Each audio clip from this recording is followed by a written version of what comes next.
Hi traders, welcome to our price action series. Most textbooks teach you a simple rule.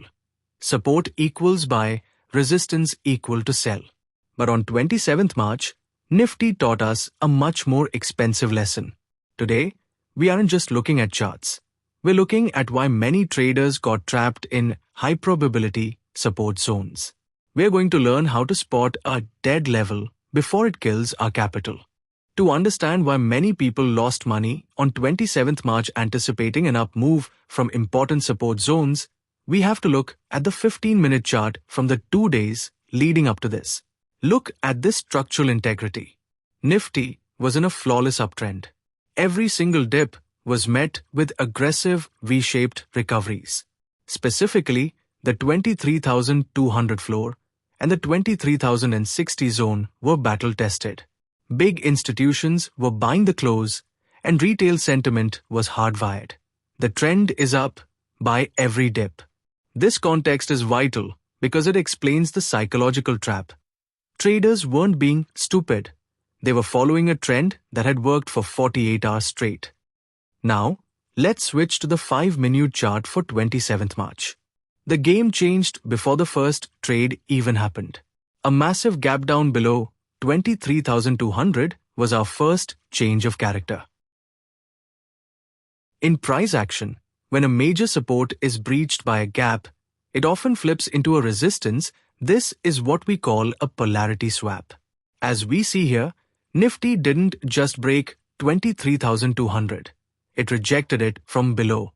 The bulls who were holding overnight were already in deep trouble, and their panic was about to become the market's fuel. This is the most important part of today's class. We hit the 23,060 level, and then the psychological 23,000 level. Think of a support level like a wall.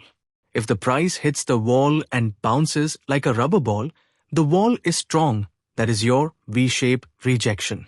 But on the 27th, price didn't bounce. It started leaning on the wall, forming what looks like an L-shape grind. Notice these small, struggling green candles. If you look at your volume bars, you'll see the volume usually dies down here. This is the silence before the storm. In a real support zone, you want to see speed and magnitude, big, impulsive green candles. Here, we saw price grinding. When price leans on a support instead of rejecting it, it means the buyers are exhausted and the sellers are just gathering momentum for the final collapse. This is not a buy signal. It is a liquidity building phase for a crash.